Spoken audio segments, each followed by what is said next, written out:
il ne change pas. J'insiste, je persiste et je signe. Les ennemis de l'Afrique, ce sont les Africains. J'insiste, je persiste et je signe.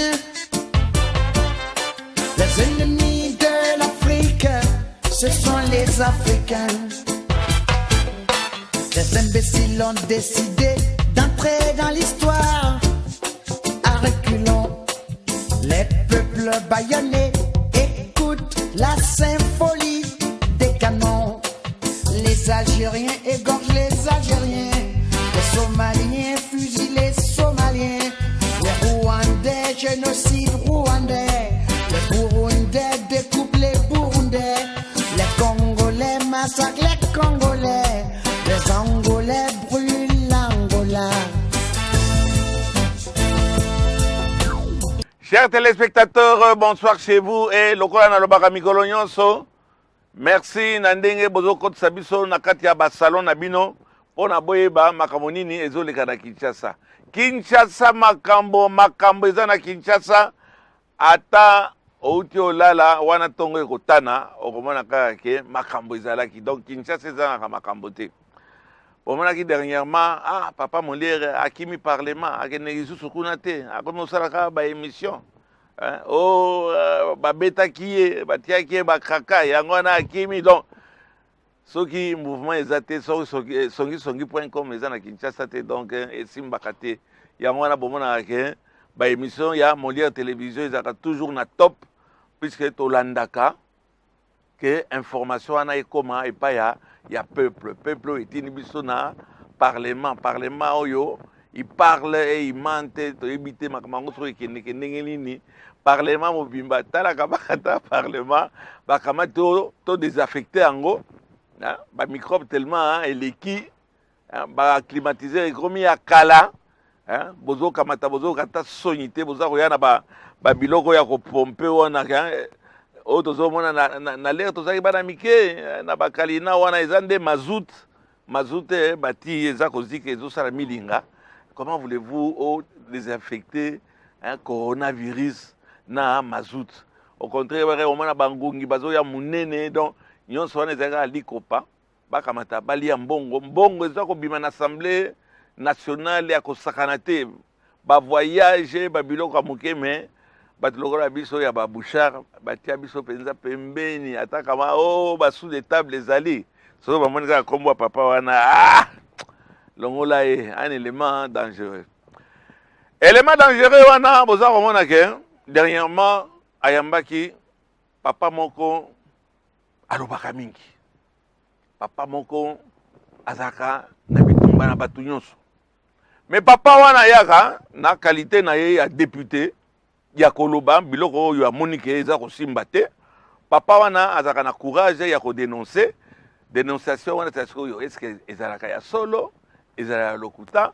Voilà pourquoi est-ce que j'avais reçu Mike Bukebai l'honorable wana aya koloba mais likambo nini apene auti na boloko asali 8 mois wana mais bokanga ye munoko te bino bokalisi ke so osaki complot wana boko tsena kati ya boloko ke wana akobima akolobeloko moko te bomikosaki alobi makambo ebele ye abengi yango adénoncer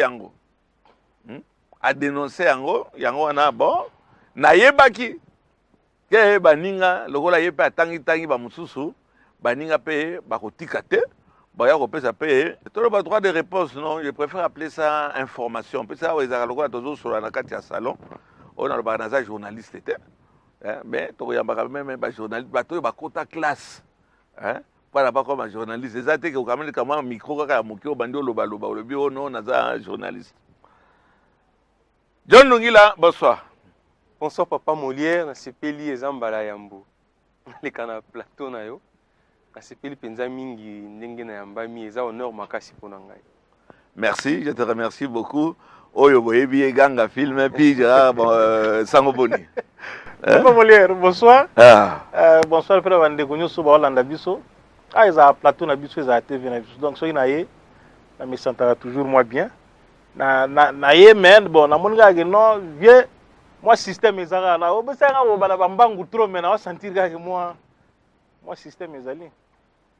Non, commentaire, hein? Donc on va découvrir ça. Et puis, dans l'Assemblée nationale, il y a des choses là-bas.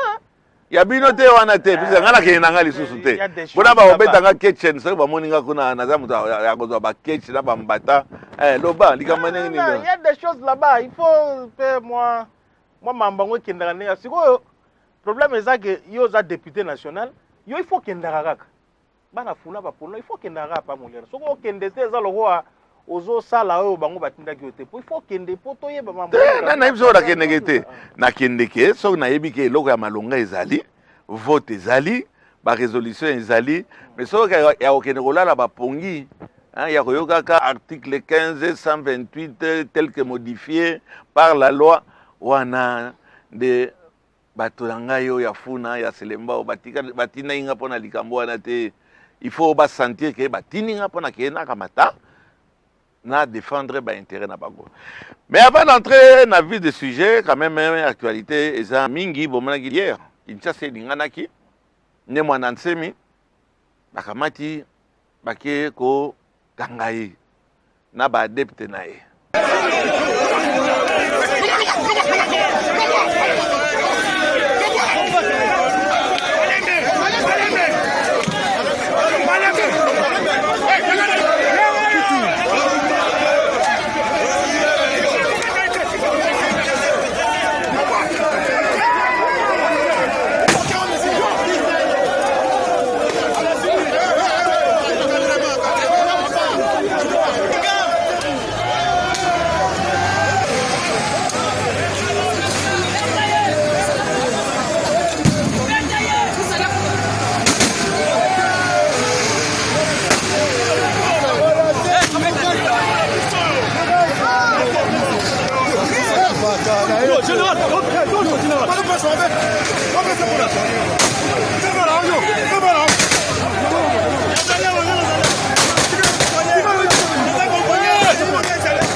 Nazwi occasion moko makasi ya kosolola na ye ngasi mutu moko kosolola na ye azate nazwi quand même opportunité wana bolanda bino moko déclaration ya ne mwana nsemi wa lobike balukake makambo depuis longtemps oya ye ezalaka ya maloba atuni ngai bolakisa ngai na bomi nani yo moko lobi bato soki 6 bakufi lelo. Combien de gens sont morts pour les Maïmaï? Combien de gens sont morts pour les Maïmaï? Combien de gens sont morts pour les Maïmaï? D'accord. Bon, maman, merci. Et bonne chance. Combien de gens sont morts pour les Maïmaï? Mais ils ont la découverte. Ça m'a beaucoup touché. À qui osala, balobi non, je crois lundi ou mardi, azo keneba notala na CNPP. Ya tubingi bakalsake aza guru aza na secte bake de batala e mutu na yeso ezaka ndenge nini mais moto na moto aza na façon ya ko revendiquer droit na ye surtout que boyebi que mbongo na ye oyo asalaki batindaki yango te ekomaki te il semblerait que c'était un avocat azwaki mbongo wana et il y a moyen de péter les plombs ou comme dit mon petit-fils papy il a pété un câble. Hein, ils ont peut-être Moutakamati a pété un câble. Câble wana d'après ne mwanansemi de Kamati ememi ba makamunyo so ya lobaka. So mutazana na xénophobe, il est tribaliste. Est-ce pour autant qu'il faut kende ko attaquer la moindre force qui employé ça vraiment manduki contre ba mabaya na mo Congo te, je vous dis directement. Puis Gérard. Papa Molière. Vision na yo lecture na yo ya incident wana. Bon, lecture na nga incident wana merci ezabo et Papa Molière. C'est-à-dire que toza na mboka oyo ezali na mibeko. Nous ne sommes pas une république bananière comme Batumusu babenga ou une république forestière. Mboka na biso eza na mibeko. Ata kozolo bake non ne mwandansemi akoki ko revendiquer ba droit na on ne refuse pas. Mais il faudrait que les droits oyo ezali ya yo za ko revendiquer ngo o revendiquer ngo na ba lolenge o esengeli. Ne Mwandasemi a été élu député je crois 2 fois en mboka oyo. D'abord pas na yekuna na Congo central Et puis, mystiquement, en 2011, on n'a pas vu place à ça la campagne. Balamoko Abima député national. Mais non, problème est que les Congolais n'ont pas zabu. Kobanda Tshisekedi est comme président de la République. Ti na moi chèque ya muke o ala la 20 mai. Mutu azali likolo ya mobeko likolo ya constitution azalité. Et puis Mwandansemi ne pouvait pas continuer à abomi mutute mais abomi sabatu. Vous savez que dans plusieurs épisodes to bandi dans la massacre au babenga massacre à Bundu dia Congo. C'est vrai massacre on est salement on condamne ce qui a été utilisé comme force à l'époque je crois général 4 étoiles inspecteur général il y a forces armées Lelo. Non l'ancien inspecteur général de la police général Numbi. C'était à l'époque lui qui était le numéro 1 à la police. Même si on a toujours décrié la disproportionnalité à force aux Ezala qui utilisaient dans la police, mais au moins, ne Mwandansé met toujours responsable moral parce que sous Badir Naina Makamlende Salaki qui est comme Batu Bakufa. Incitation. Incitation à la posture naïwana séparatiste wana Zalango. Je ne suis pas content que tout le monde soit Nakabango Nabango. Et Nazali content que Mboka qui tout Nzambe appelle ça biso zoka pour développer tout développer tout là que ça va miner que tout le monde peut ça comme yele. Tout là que ça va m'aider, que tout le monde va. Donc, nous sommes d'accord que c'est une guerre inutile. Mais, comprenez-moi, ce sont les autres qui m'ont conduit à ce que je fais.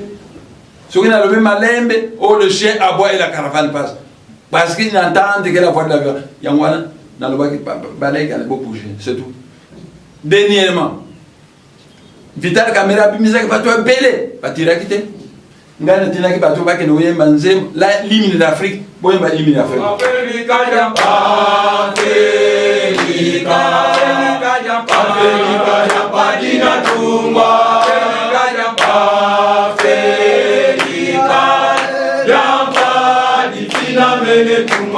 tozongi wana tozwi oya deuxième fois ezala ke bapekisa ka ko koma sous Congo centralité oya suka à chaque fois bato bazokufa mais on ne peut pas avoir des gens qui se disent leaders. Oh, bazali na ba propos séparatiste, ba propos frisé haine tribal, n'enge papa, n'enge na ni mon ancien masala. Donc pour moi je dis, je viens de suivre sa vidéo tout de suite, elle va au hôpital. Effectivement, je me dis ici que il faudrait que des médecins cliniciens ou bien des psychiatres va le capable mais quand même nanou kota la ne mon ancien ba yeba effectivement. Mais est-ce que yo qui douté na maloba oyo ne mon ancien mi alobaka? Est-ce que beaucoup doutent qu'il y a un problème, on n'est pas des psychiatres bien sûr. Est-ce que moment on a raté que je rentre un peu à Lungila, moment on a raté que il y a quelque chose, il y a un boulon peut-être qui n'est pas. Oui, tu voulais chuter, oui. Je voulais chuter pour dire que option va lever on a, il y a quand même CNPP ou bien pour le spécialiste va me là c'est vrai. Je vois la vidéo, na habité ceux qui va tindé lui. Va tout ni au lit anine, à lobby à lit l'autre côté. Azoba empoisonnement. Bon, empoisonnement. Olia kabilo koni ni kasi olingaka olia. Tu as mangé? On va te chercher à manger. Il faut donc que... Mais les boîtes de conserve, tu manges.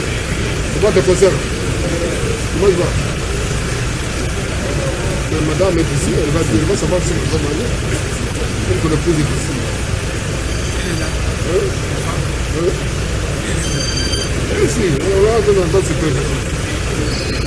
On a habité. Troisième fois, Babi, que bon, dans ce cas, moi, si nous avons votre secrétaire général Kassongo, moi, si nous avons Awa, à s'occuper, moi, si nous avons Owap, Azawap, et là, on a une réaction, vous allez voir la vidéo. Mais Moutaoto doit pas sur la tête. Non, il parle correctement. Donc, moi, je soutiens cette option-là. Je chute en disant que les super Congolais n'existent pas. Sur le plan du droit public, Papa Molière, l'État, le monopole de la force appartient à l'État. Et l'État, c'est ce qu'on appelle les pouvoirs dérogatoires. C'est-à-dire que règles non et paix sociale, l'État peut s'en passer, violer cette règle pour la paix sociale et puis agir. Au moins, ici, les policiers et les militaires, bino ba adepte na ba nzete botele bo faire face devant ba Kalachnikov na bango ba tubasimbi ba. Mais là wana s'il te plaît. Mais les camolobi les a très important puisque ba image les a remonana. Bino boye na ba camion na manduki bango baza na ba nzete. Na bambo ka musuto mona reza na ba match lokola Arsenal banini, on sait qu'il y aura de la violence et rosala, ba rotina ba policier na ba ngondo. Au Salé Loco, John, je reviens à toi, je pose juste la question. Et ça Nangondo.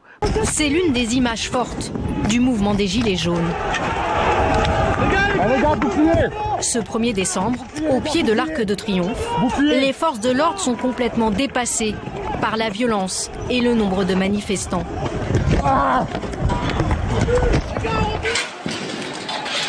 Un CRS est mis à terre puis frappé par des gilets jaunes. Au total, 39 policiers et gendarmes sont blessés lors de l'acte 4 du mouvement contestataire.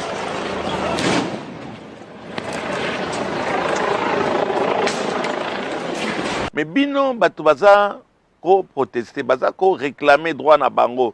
Même moto na soka za moto liboma. Et après tout, banane baza ko libérer à chaque fois. Je termine ma question. Allez-y. Je termine ma question. Allez-y.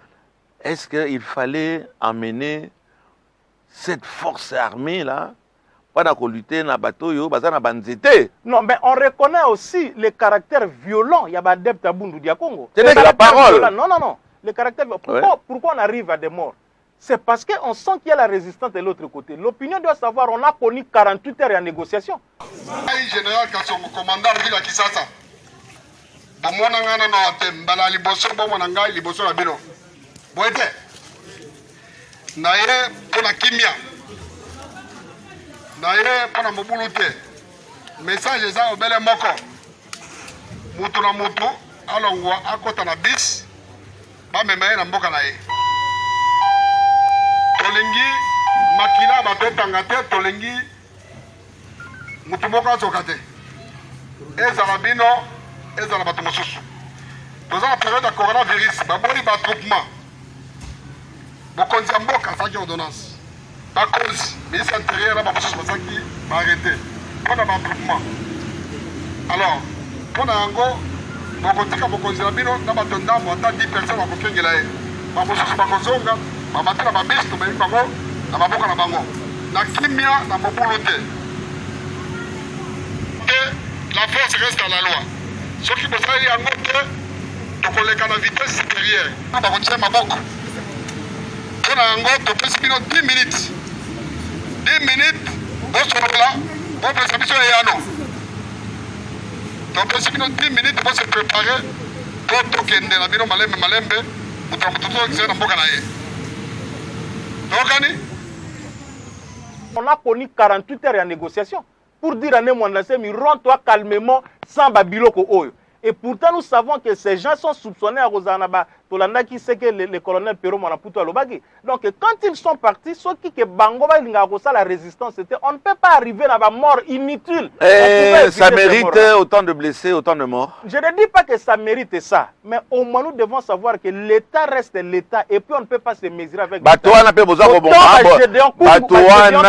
je voulais justement venir. Batouana peut baza bateau. Ce sont des Congolais. Bazan a droit de revendiquer droit na bango, surtout dans un pays où le social n'existe pas. On a entendu Némouanansemi en train de demander donnez-moi mon argent et 2 tracteurs. Moi je prends tous mes gens et je rentre avec au bas Congo. Je demande mon salaire, comment on veut la faire vous allez me voir à une prison. Mais si vous avez rose, là vous allez faire maintenant une rébellion, vous allez demander ça, vous allez comme ça. Vous allez chasser le nom. Non. Et là, c'est-à-dire je ne veux plus m'occuper de la politique étatique. Parce qu'il y a un moyen de vivre avec la culture. Si vous faites ça, je vais faire comme ça. Oui, là je voudrais bien peut-être... phrase de mort comme ça, John Azouamaloba. Je dis ceci, ça ne se passe pas comme ça. Il y a un député national. Oui. Les 10 millions, les 13 000 $ qu'on présente ici, si vous savez, marche. Na bino na député provincial na bino na bozo kemba boyak yoku tusoko yaki moi ba vacances na yeza na moi lar no makamno mususu mais vous n'avez pas d'argent bon marché banda mu colonie. C'est-à-dire qu'on peut avoir ces droits mais il y a une manière de revendiquer ces droits. Est-ce que ça mérite pas la dans mort? La violence. Ça ne mérite pas la mort, c'est pourquoi je dis ces morts pouvaient être évitées. On pouvait les éviter. On lui avait donné son argent puisque réellement John Nazongelio Mbongo boza na l'état zanango.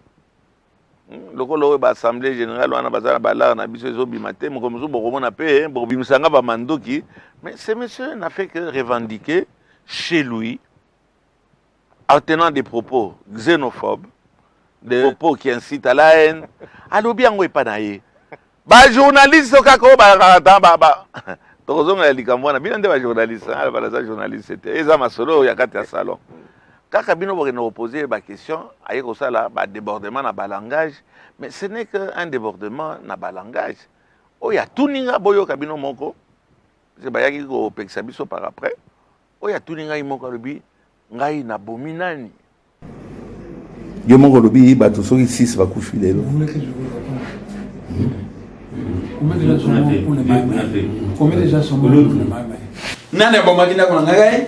Banani baya kwa gerese gai. J'étais député par gerese gai. Aujourd'hui makambu funi na pa sali commission d'enquête associée na paternelle ba yokutala. Ils étaient force d'accusation. Mais qui m'ont agressé? Bango pendant 30 ans. J'ai toujours été non violent. Mais qui ont agressé Bango. C'est eux qui n'entendent pas la voix de la non-violence. C'est pourquoi je dis maintenant la violence, la seule langue qu'ils entendent. C'est tout. C'est tout. Qu'on ne me provoque pas. Vous avez qu'on ne me provoque. Et puis, ils ont embolaté. Alors, il faut dialogue national. Il ne sera que le dialogue des Congolais. Combien de gens sont morts pour le Maïmaï? D'accord. Bon, maman, merci. Et bonne chance. Combien de gens sont morts pour le Maïmaï? Mais ils ont le gouvernement. John, alors, Papa Molière, je sais que bonne foi aux Aranango, il y a Babola, il y a Babola. Il y a défendre Babola, mais il y a limité que, à Tamouko, au qui ressemble à l'église, il y a mon antime. Il n'y a pas de au Kokate. Il n'y a pas de au Kokate. Moi, je suis du Congo. Moi, je suis du Bas-Congo.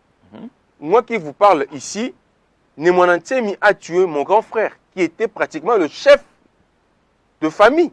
Il y a le major, ou bien il y a... le major Richard Divois, sous-commissaire. Il y a sous-commissaire. Il y a Selembao. Appelez-vous major Babomara na Selembao. Je crois que je me rappelé, oui. Voilà, le major là. Oh, Panzaka Moutou. C'est mon grand frère. Et ça coûte tout que oh ça te yaya penza la biologie. Non, batonaye. Ça veut dire que mon antemi a bénéficié qui n'a pardon et à nation. Tango a sali babilo qu'on a na prison après avoir que bomana ba officier. Il y a des capitaines de la police au Bakoufa, il y a armée Bakoufa au batonaye ba utiliser bandika. Bino bozomo nango banzete mais bango ezaka nzete ezaka monduki. O ba utiliser comme arme par devoir mystique on a boma. Tu es un intellectuel, hein, n'oublie pas. Hein? Bato oyo bazali bandima ki kolata sokoto pour na ba défendre mboka. Parce que papa Molière yo za na culture makasi koleka. O tamboli pe mikili poto mingi. Soki on se retrouver devant un policier, un agent de l'ordre. Cela veut dire que ozali obligé ya koyoka o azo senga yo. Surtout ceux qui a se présenter d'une manière polie. Est-ce que wana ezate lokola maloba il y a Martin Luther King, j'ai eu un rêve, j'ai fait un rêve. Ah on a mboka na biso makamodolo ba wana ya sole ko sale. Omoni ni monantemi. Ba rêve ya Martin Luther King ezaki penza pona ko apporter ba solution na ba problème. Oui mais ba rêve na wana ebomaki batu boni. Oui mais ezalaki justifié mais lelo oyo ozomona ye moko parce que Martin Luther King a s'assumé ki tina suka. On a faire comprendre raison il y a combat naïe mais lelo oyo tala ni monantemi o abana ko tia monoko na ndako naïe a menacé l'état a menacé mokonza mboka aibis nazo kanisa image wana ya olenga koina colonel moko ya abi alo baba lobi bato na bino baza makasité omoni bato na ngo baza mike soki basiliki bakobona ba policier na bino na ba militaire na bino baza makasité ils sont très forts que ya wana bino okalizi ke akotina ba serpent ba abeille na bandika wana ko ça va se transformer. Papa Molière omoni bobomisa so bato na bango occasion makasi ya kosenga pe mboka bolimbisi.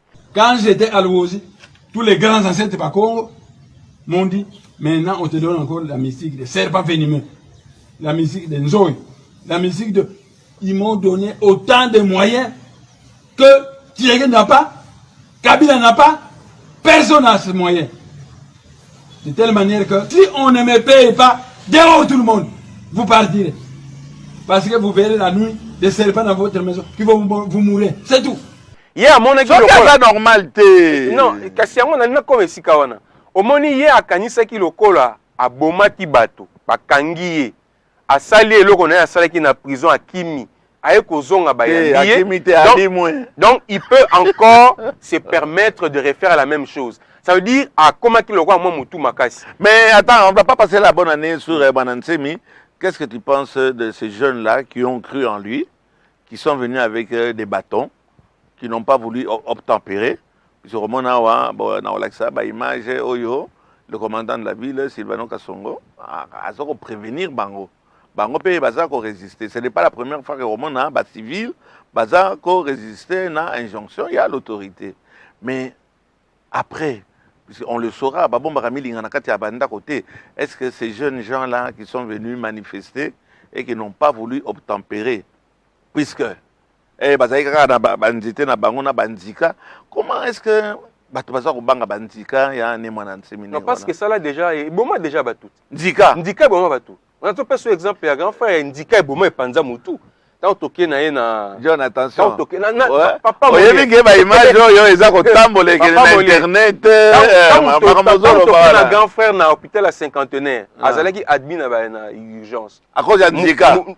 Ba bimisa ki bandika na Moutou. Ndika le ba monana ki wana eza makambo lokuto eza pamba. Eza makambo ya solo, moi je peux témoigner. Ah ba di tango ya bandisi ko sa ba menace wana. Tango bandi ko sa ba menace wana.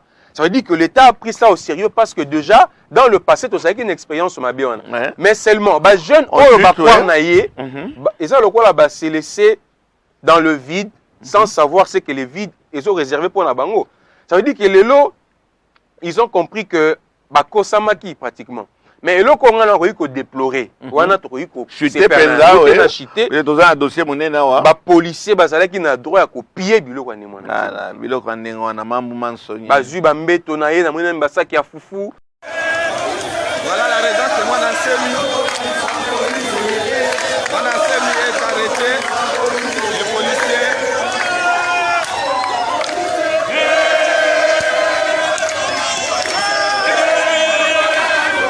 C'est plus grave qui toi avant Narawana. Il ne pouvait pas. Et le qu'on basculer, l'État peut perdre toute la raison qu'il avait à cause des comportements de policiers. J'espère que Bagoza a sanctionné. Oui, la monnaie pour les jeunes là. Je ne suis pas très d'accord avec Lungi, là, ce sont des superstitions. Les gens qui ont appris. Moi, je suis chrétien. La différence est entre croire et puis reconnaître. Mais je ne crois pas à Kindoki parce que moi je prie celui. C'est ton droit et lui c'est son droit. C'est son droit de croire. C'est son droit. Alors pour les jeunes là, qu'ils doivent comprendre que ce sont des jeunes qui veulent pour rien qu'au bébé ça venir na bango. Les Némwandansé Mila envoûtent tout simplement ces jeunes gens. Némwandansé azamuta troisième âge, azokola so omone nengeza wana. Mais ba jeunes wa mikeo yo ba rolanda Némwandansé mi pas comme ça bangonini. Na mboka oya ko bala liboso ozomona leader moko azako okosa ba jeune mais pas na biso esalemaka tout moment. Écoute d'abord, le mouvement s'appelle un mouvement mystico-religieux. C'est son droit. Donc c'est déjà un flou. Objectif nango ezalaka flou par rapport à concept na yo. Ba chasser ba non originaire Koune comme une république, ça c'est vraiment un platonisme qui ne s'exécutera jamais. Marie Le Pen na tata naye kuna na poto. S'il te plaît, koki ma question te. Mais Le Pen wana na mbuka na bango. Ba tribaliste, ba régionaliste, ba raciste, tous ces gens-là. Mais c'est pas pour autant qu'on les tue. Je m'inspire de Kimbangu, je m'inspire de Bangunza. Les Bangunza, ce sont eux qui ont commencé le combat politique dans ce pays. Et les premiers Ngunza, c'est Kimbangu. C'est eux qui ont posé les problèmes de la dignité de l'homme noir. C'est eux qui ont posé les problèmes de la libération de l'homme noir. Kingunza kia Kingunza, Kakika Congo, Kakika Congo, Basimbe Sika Basimba Rati, Nakotika Binote. Je vais vous régler le compte dans la rue. Moi, j'ai commencé à agir. Et ça bouillonne. Et ça va bouillonner. Je lance un appel à mes frères sociologiques, tous les Bakongo, Basimbe Sika Basimba Rati. Ce sont les antivaleurs, Papa Moulier. On doit tuer tous les antivaleurs. Ce sont les antivaleurs qu'il faut tuer. Oui, ce sont les antivaleurs. Donc, ce sont les antivaleurs qu'on peut tuer, pas les individus. Donc, non, par la loi, par la police. D'abord, le caractère récidiviste. Oh, ils ont 40e fois, à côté en confrontation à l'État. Le président Kabila, Kanela qui a bête après 3 jours, ceux qui n'ont pas au début, il la parole. Ok, je crois que ce sont des gens qui méritent l'écartement social. On m'a dit une introduction, il dit qu'ils ont déjà 10 minutes, parce que c'est vraiment d'actualité. Moi, j'étais sur place, j'ai vu Zonier, Naba Namike, il y a 8 ans, chers téléspectateurs, bon, moi, autour de papa Naé, Azana Ajini, Azana 8 ans. Boya kosala nini oto yaki na anniversaire tokoki koluka mosala baprometaki biso mbongo bongo kozonga eza te aza na mbula boni 8 ans. Combien? 8 ans. Bongo aye kosala nini awa oyelaki en raison ya ekoinsidaki na anniversaire na ye likambo liboso obelabelaka atanga azalaka na difficulté ya nde eske sikoyo leta yo okamata babisi alobi ano bokotala babisi tokamata tokende kozongisa bino. Vous voyez toujours l'irresponsabilité. Moi je peux dire ça. Puisque n'a qu'à défendre un gourou, quelqu'un on a ça qu'on douter na mental naïe, état ya mental naïe, mais il peut raconter n'importe quoi. Qu'il y a ça na baboa, hein, azana bandika, hein, ça rime, hein, boa ndika. C'est pas pour autant que bokoti na bateau, oh bazaka na bandete. Na kanisa que tout le monde a ba manduki kobima. Puisque attention manduki betami, hein. Mais voilà nyonso ba policier na biso baza ko bangande ba masasi ezolela wana ba kanzikeza ba masasi ya batuya ne mandansemi. Est-ce qu'ils ont mérité la mort? Ce qui me fait mal, c'est de voir ces jeunes qui sont décédés troyeba d'une façon ou d'une autre. Babo Maramilinga na kati ya ndakote. Incident wana ebimisi combien de morts? Jusqu'à présent, on essaie de cacher. Et ça, c'est très dangereux actuellement. Les alliés au monde cellulaire. C'est bien organisé que la caméra est filmée, les cellulaires, les amis, les images, ça m'a beaucoup choqué. Ce monsieur, ça peut être un fou qui incite les jeunes à la haine, qui trompe les jeunes. Mais, et ces jeunes dans tout ça, est-ce qu'on les a encadrés? Donc, na résistance à Bangwana, Bazui Massassi, wana ezali kamba l'État. Nalingi na lancé rapidement, puisque c'est un dossier mounene, on a annoncé un message au gouverneur de la ville de Kinshasa, Gentini Ngobila. Monsieur le gouverneur, diriger c'est prévoir, et quand quelque chose ne va pas, il faut en courage, il y a refaire marche arrière. Makamona bino ya corona, bon, il y a dans des formats qui n'ont façon dont ils ont géré en gros, ils ont façon dont ils ont inutile. Je me demande même pourquoi ça s'est fait. Ah oui, pas nabiso. Puisque les masques, vous avez parvenir, vous pouvez même na militaire, na bateau, bazo sala musala. Au moins, vous avez la masque à Bombiango 4 jours, 5 jours, et comme le rôle style. De vos moni à Missou, c'est bando bima, il y a batussu, il y a banani. Nazana 2500. Yango na kati libela mosinga, soutien mosinga. Yo zali yango na soutien mosinga. Soutien mo, tout le monde attend que zati.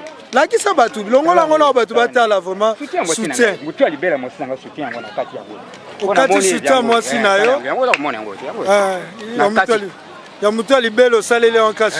Na sali pe naza ko respirer malamu kitoko. Ozasi ke yango malade ezate. Jamais za ne ponja munene na kati dodo. Dodo wana.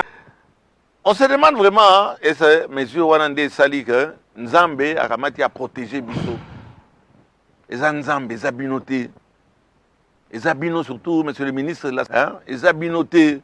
Et ça Nzambe, ça s'est fait naturellement. Bozui Mbongo et Belé. Makambo ya kotia, ba mai, liboso ezaki na ba savon. Mbongo ya ba savon, bokamati ouf. Bokamati, ezui makolo. Makolo milai. Bobando tia sasiko mai o toti chlore na kati ya mai. Mais c'est ezaki ndoki. Déjà mai ezara na chlore.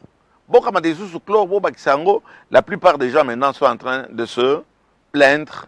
Bah bouton, le chlore est corrosif. T'as fait sortir des boutons. Bah bon bozaki bobandaki nango eke wapi. Kaka sasiko yo. Et vous voulez encore prolonger. Wana likamba liboso. Monsieur le gouverneur de la ville, Gentili Ngobila, okamata opesa autorisation kaka na bapolisier oyo bozomona makambo baza kosala babanda percevoir une amende de 5 000 francs soki oporte masque te. Mais c'est démoniaque. Bino bokaboli ba masque boni oyo lelo bokamata bolobi non soki oporte masque te il faut fouta 5 000 francs congolais. 5 000 francs congolais wana sans quittance. Botala naza kolakisa bino un OPJ akangi moto azwi 5 000 francs na ya qui a dit bene mboka na biso asali des charges. Il y a 5 000 décharges wana pa no ko futa wapi ba quittance na bino oyo vous allez c'est de l'extorsion. Je pèse mes mots. C'est de l'extorsion, pure extorsion. Au Kamata, au Tiosala, ce qui est dit, ce qui est dit, Longolango. Mais c'est le gouverneur Longolango. Boza ko poussé, Batouba Sala, Makambo Bazar a besoin de ça l'angote. Yo, puisque porter masque, masque ango, binonde bosombi ango, binonde bokaboli ango la population. Au moins, la moutakamata ti foulard. À se protéger, il faut se protéger. Bokamata mutuana, bokangiye. Botala ndenge bazako malmener chauffeur. Monsieur le gouverneur, monsieur le gouverneur, na général Kassongo.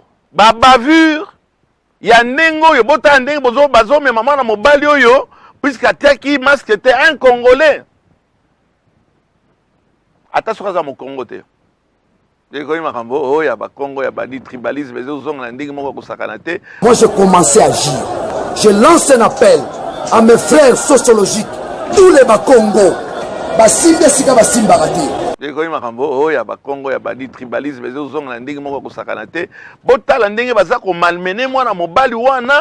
Puisque azaki na masque te. Bon continuer à ndenge wana. Eza peuple te. Omoni peuple aza lokola ballon babenga ballon ko souffler wana biso na swali tozo bien ki pompa oko pomper yango eza ko il suffit ka moi étincelle moko pa ozomona ki éclater nde omoni match ya vite soki nini wana 1959 vers la fin et maki biso na makambo biso yon soto yebi mais introduction l'équipe molai mais eza biloko d'actualité, on ne pouvait que en parler. Pigera. Oui, Papa Molière. Yowana, avec John Lungila. Tosali. Bato yo, balobaka, tia mutu bakata, pona godempo. Mukebai alekiawa, bozolinga ko pekisaye, aloba makamo ya ba détournement, nabino, ba engagement fictif. To bandana no na ba makambo ya ba véhicule. To comme makambo bâtiment après quand on va dossier ça 2 ou 3, on va en parler à l'aise, toujours dans la courtoisie. Il y a moyen de critiquer sans passer par l'injure. J'étais content, il y a réaction quand même, il y a Mikebai qui est connu pour ses écarts de langage, mais bon, on ne peut pas le changer. Qu'est-ce qui se passe makambo ya ba mituka? Bozimbongo na Freeland, les documents ils clarté. C'est quoi les dossiers véhicules à l'APK? Bon, merci beaucoup Papa Molière. En fait, le problème ici n'est même pas lié à que Pasteur Godet, Sogindeni, non. En fait, moi personnellement, au Yebinga, moi, mon cheval de bataille, c'est la vérité. Un peu net, idéologie. Nous, c'est là où se trouve la raison, là où se trouvent les intérêts du peuple, là où se trouve la vérité. Nous avons compris à un moment donné que Bissot Tozali est leader d'opinion, Bissot Tozali est journaliste. Nous portons la voix des sans-voix, nous sommes l'œil des sans-œil, le nez de son nez, mais au moins, à niveau où faire gober la population n'importe quoi, à telle enseigne que vous savez. N'oublie pas qu'on a le dossier, on a beaucoup de dossiers. On a le dossier. En fait, le problème c'est quoi? Parce que nous, on doit dire la vérité à la population. Il n'y a pas que.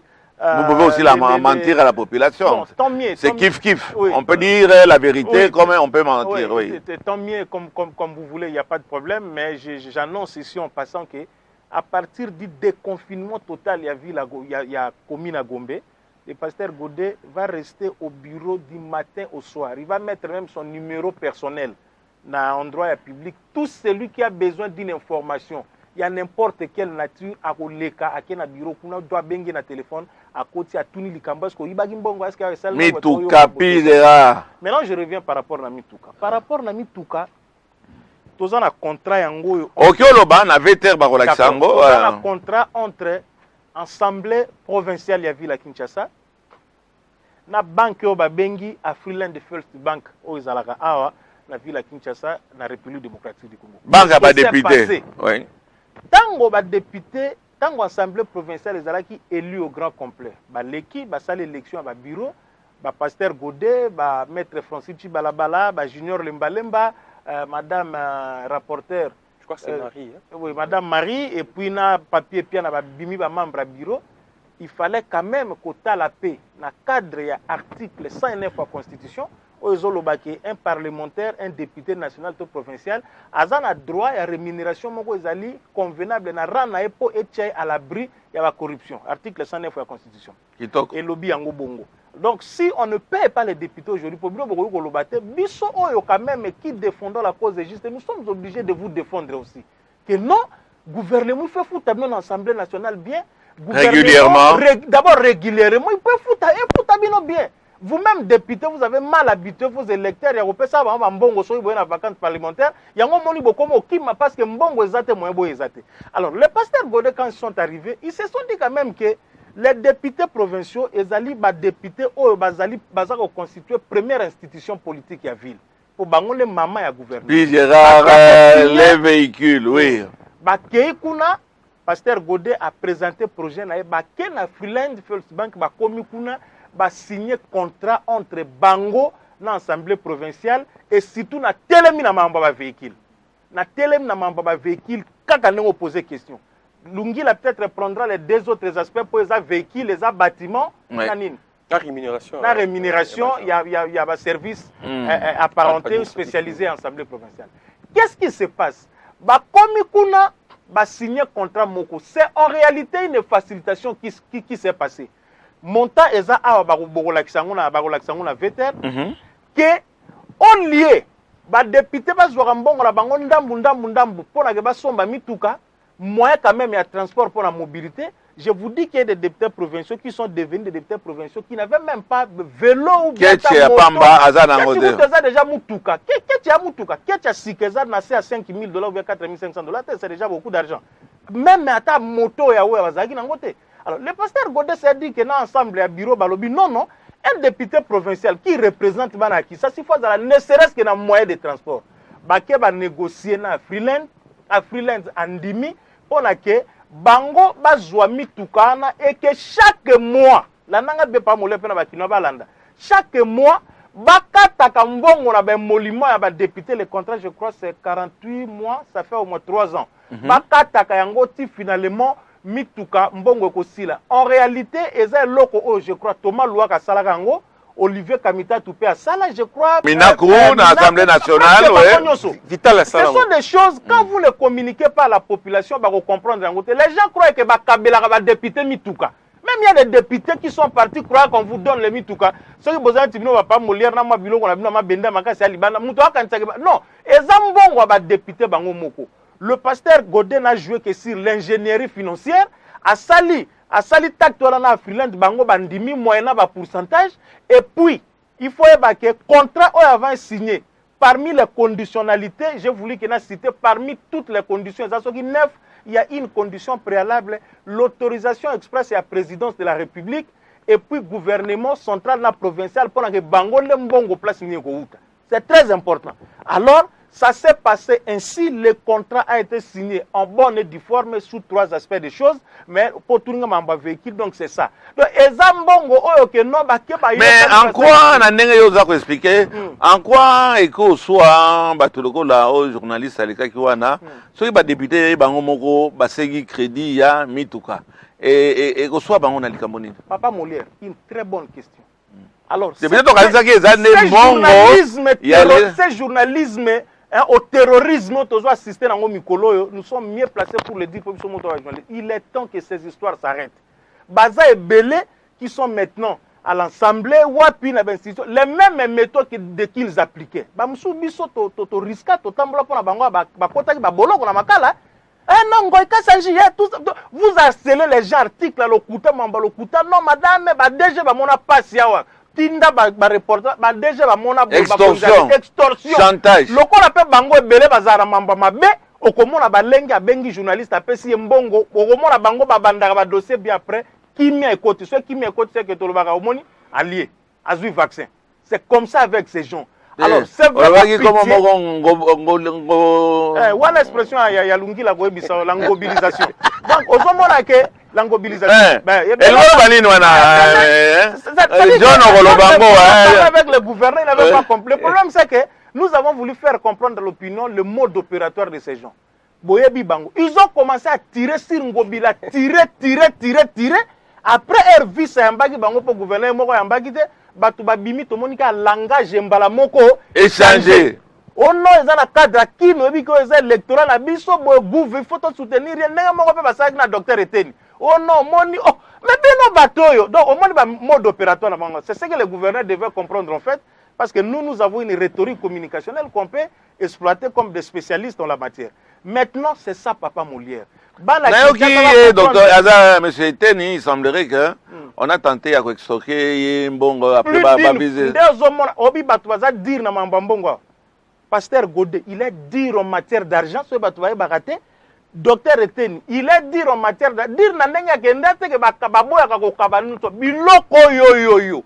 Même nous avons une mission où on va dénoncer ça. Bilo wa geno yona obo kanito beta papa Molière comme ça droit de réponse rekoya boy o pesa mbongo avoir droit de réponse. Or na journalisme scientifique otoyekola les droits de réponse les rectificatifs nyoswana et gratuit et c'est mbongo te. Alors ils sont durs na biloko na parce que ba docteur Eteni bon wana parenthèse surtout pasteur Godé ont été victimes na mambwala de yango azobo. Donc pour le véhicule le document est là. Le document est circulé dans les réseaux sociaux. On a la rubrique président, signature du président et Zati. Est-ce que Nani, député Moko, assis aïe, qu'on se plaindre officiellement à l'obité, la voiture, est-ce qu'il y a eu un incident à Likambouana? C'est ça la grande question. Or, ce qui Sali, l'autre est là, moyen, Tikali 47. Plus ici, Sali 48, vous comprenez qu'on a 48 députés provinciaux à Kinshasa. Et moi, je me demande. C'est Naoki Biente, Naoki distrait.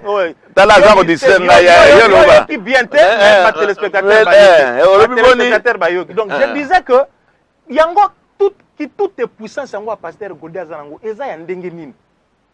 Il y a que non à Zouaba 47 députés à Tchabango la poche, il y a Pesaka dictat la bango bandimake tout. Mais l'assemblée il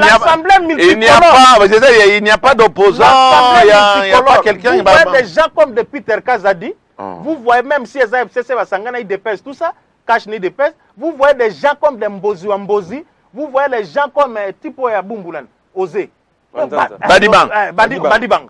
Vous voyez des jeunes hommes comme ça que non bazota la vie na bango balar na bango mam na bango ale yo pasteur Godé moko boya kaka ko dribla ka bango non. On doit être correct que les députés provinciaux doivent dire grand merci. Ça je vous l'ai dit parce que c'est l'esprit managérial ya pasteur Godé aujourd'hui, je le dis quiconque veut m'entendre. Bami tukabozo mon ba député au provinciaux bazanango. Ce sont des véhicules à la limite et ça va véhicules dans la présidence de la République. Soki batu ba habiter. Mi tukaoyo président Kabila va bimba na tambro na ngona suite les amis tukana. Donc ba TX bango ba V8 ba nouveau modèle. Ezali cher et chaque député provincial azana bino kutu na national boza ami tukana. Ba sénateur bazana ami tukana te. Et tout ça c'est pasteur Godé au regard de l'article 109 parce que bazali na droit ya kozwa mituka ya bien puis mituka ne zali mbongo la bango za dompter l'état kabeli bango. Je suppose que avant reprendre mituka wana on signer document yo député. Vous signez un document clair tout ça et puis mbongo yo parce que l'Assemblée provinciale n'est pas une institution productrice d'argent, les entreprises étaient batouba ba l'Assemblée provinciale les alaka na recette na ba taxe c'était mbongo bomoni mituka yo somami eza un mbongo uti na gouvernement central. Nambongo Oyo et Wouti na gouvernement provincial pour ce sont les par le truchement de la banque Afriland. Voilà. Ok, merci. C'est ça la vérité, Papa Molière, pour la rubrique Ami Touka. Le fameux salaire de 10 millions. Wana, Torozong et la Torozong et la Ngo. C'est ça, et puis bon, on a un contrat. Bureau et assemblée provinciale, chez les rapporteurs et pas Nembalemba, Junior et Zali, soit t'es pas pasteur Godé, Yemoko, soit t'as freelance des Zali. Tous ces sont des moyens pour vérifier l'information. Oh, ok, non, bah, député provincial, merci, Pizera. John, mobilisation et Ngolobani. Moi, monsieur Langais a toujours comme moi. Ah, t'es à Zorangon, à sérieux, t'es à l'Ingo, c'est bon, style, hein, style. Mobilisation. Répondez avant de poser aux questions. On appelle ça réponse bien. Mobilisation. On appelle ça réponse bien. Yo comme ah, Simbate. Yo Mandana non, c'est pas qui pose les questions. Laisse-moi. Émission éternisation et route raté. Éternisation, oui. Parce que Bakenaki va profiter na corona ah ba député. OK. Ba député to oui ba ngo ba ça ba msuba za ba collègue na yo. Msusu ayo luka makambo to yo pesa vérité na ba kinoa. Omoni to ko sala ko pesa polele parce que groupe ba député wana apparemment bazoye ba musala na bango te. Parce que omoni neti ndeko moko atangia wa 48-1. Donc eza que yo za député. Mission il y a 1 plus 1 égale 2. Boye obimisa 1 plus 1 égale 1. Oh, ça serait 48 moins 1 1 wana pour répondre ngate au ananas. Nani ananas. Papa Molière. Oyebi totanga po bakino ba bimamu toujours. Mais oui, ne faisons pas semblant. Eza uyumo baki kombo na yena introduction. Na lombia ngo Mike Mukebai, honorable Mike Mukebai. Problème ya ndeko Mukebai eza nini? Aza député. Un député azali investi na pouvoir ya contrôle. Ye il faut esengeli à contrôler Mosala exécutif et Bani Kosala. C'est-à-dire qu'il il peut être suspendu, mais il reste député. Oui. Pendant 5 ans, il est député. Il est et puis, il est député à ta honoraire. Il est mandat n'est pas populaire. Il est un élu du peuple. Attends, suspendu. Il est député. Il lise des moyens constitutionnels au Lungi la Lingatanga. Alors, honorable, ce qui est le qui s'est autant la malamouté. Il est en tant que député, et Sengeli a interpellé exécutif provincial. Ça veut dire que Sengeli a interpellé gouverneur. Ce qui gouverneur a interpellé les ministres provinciaux. On a pouvoir. On a géré ville qui ça. Boni, c'est ça, mais il y a des députés qui ont pouvoir de contrôler l'exécutif. Mais au commis opposant, il y a une institution. Il y a un problème. C'est-à-dire là où il est censé interpeller. Oh, le ministre, lui, a critiqué, a opposé au gouvernement. Il y a un ministre. Vous parlez de système. Il y a une épaisse. Alors, donc, c'est un élu qui confond son travail. Au lieu de contrôler l'exécutif, il y a contrôler l'institution, il y a une mission à contrôle. Il y a toujours un système, il y a chantage après ma solo. Omoni ba procéder qui nango. Tant que ba mobilisation, eza kolobate que gouverneur aza mabete. Le gouverneur a osala musala na ezomona na kata kisasa déjà a eu province où eza na nyongo ya plus de 60 millions de dollars. O batikeli eza déjà charge likolo ya mapeka na et sengeli ko sunga pona a se décharger na yango. Attends comment mettre en application vision où ils ont adopté l'Assemblée provinciale. Aux hommes on a na katayo ils la monologue te. Aux hommes on a que remarque au sali et outina point de presse au ya gouverneur Gantini Ngobila. Et ça le là babandi règlement de compte bango na André Kimbuta.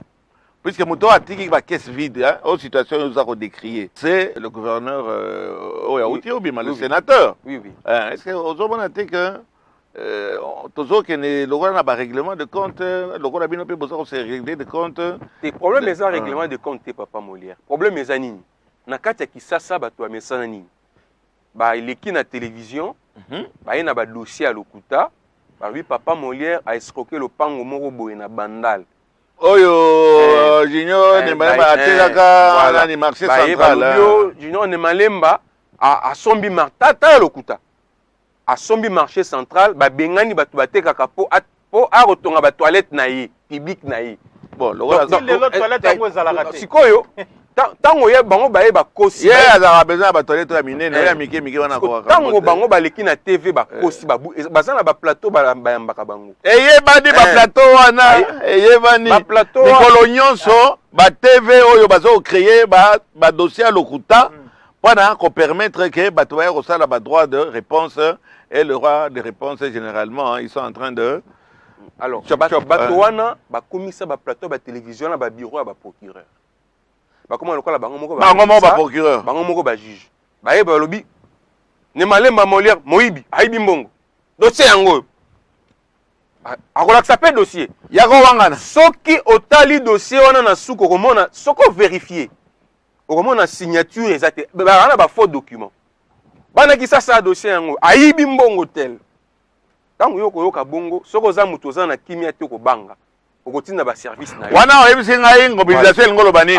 kozonga nano excuse-moi John on doit vous il y a encore deux questions à Makassi awa bâtiment mbongo ya bâtiment hein Afriland apesi bino soki ba 3 millions de dollars oui 3 millions la différence bolier yebisa biso nano lisolo ya bâtiment ya prolongation ya APK ya babiro ya APK eza ndengeni vérité pour na bâtiment on a ezabo. Puis Gérard a expliqué yango nyonso. Très bien, oui. Wana ezalaki 3 373 000 dollars pour na mituka.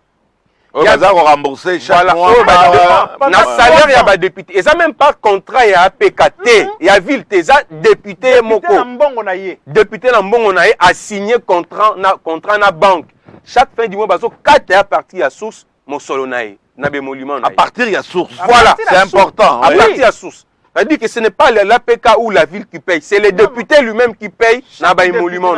Voilà. Troisième point, ezali à bâtiment. Oyo, n'a expliqué à contrat à bâtiment, ezali 500 000 dollars. Contrat yango ezali 551 000. Contrat à bâtiment. Yo loba vete la relaxa biso, oui, l'accent, d'accord. Bon, c'est pas grave. Voilà. Soki otali contrat oyo ezali coulé na 23 articles. Contrat entre non contrat à bâtiment ezali entre APK na société oyo ezui marché mais contrat oyo financement il y a construction à bâtiment ezali mbongo APK et défi na Mafriland montant ezali 500 000 dollars. Est-ce que bozwaki avis aval est-ce que bozalaki offre na likambo wana parce que beaucoup za raté au moni ba et donc baza ko reprocher bino président Godem Poyi ba marché de gré à gré oyo kanige ezele kwa 300 bino kandi otiango na 500 kamati 200 bokaboli papa Molière oui na kati ya contrat oya Mafriland na APK eza na ba condition oyo esengelaki ko remplir ko banque epesa mosolo wana parmi ba condition ezali na présentation et autorisation à président de la République. C'est-à-dire tango Mafriland andimi tango Mafriland andimi ko défisa APK 500 000 dollars pour na batonga bâtiment présidence ya République ayebi comment on a présentation eza parmi ba condition présentation de l'autorisation de la présidence de la République pour contracter voilà, le pré-contracté. Voilà. Ça veut dire la plus grande condition. Donc, contrat oyo présidence de la République et bien transparence. Non seulement il y a déjà aux huit réponse à liboso po mutamba qui avant biso alobaki liboso ezalaki 3 millions de dollars. Mais si ko ayo ki mambangu pa na ya a changer maloba. Alobi te na mi kosaki 500 000. C'est ça la vérité. 500 000 dollars pour construire ces bâtiments. Côté wana match Sili bon on a conclu vous avez la Freeland a conclu voilà bozimbo wana to bozite voilà tozwi de mbongo chez Zwami sikoyo tala sikoyo masolo ya mibale tango mbongo ezwami sikoyo il fallait ko passer na étape ya construction ya bâtiment wana esengeli ko tosa sikoyo procédure omoni président Godé aza moto a sali plus de 25 ans na DGRAD azalaki na chance ya kozala mokondi ya cellule DGDA cellule ya passation de marché public. Ça veut dire papa Molière nengoza soko lingo tonga ndako pona yo oza na mutu no kotuna mutu te. Po eza ndako na yo privé. Kasi soki Molière ezali bien à l'état, entreprise ya l'état. Avant o engager ba dépenses autour d'un projet et sengeli projet wana ezwa aval il y a direction et marché public. Direction et marché public nde sengeli et valider projet na yo. Yo bi non ngai nazali président ya APK tolingi to tonga bâtiment administratif toye na projet na biso yango yo. Tala ba opération sengeli na biso to réaliser pour na bâtiment et téléma. Direction et marché public et ko étudier yango. Ce qui étudier yango et pesio aval. Tant yo sko zu aval nde o passer na action. Maintenant, il y a un problème, Papa Molière. Oui, mais quand ça vit là qui ça, kaka na Molière na landa yango, ba immeuble koya, surtout na GBA, ba immeuble GB koya. Ça veut dire que Kinshasa ça qui a un problème sérieux à déficit ko tellement kamba ko tonga bandako. Pour respecter ba norme. Oza moto tangi na Kalina Gombe oza parvenu te.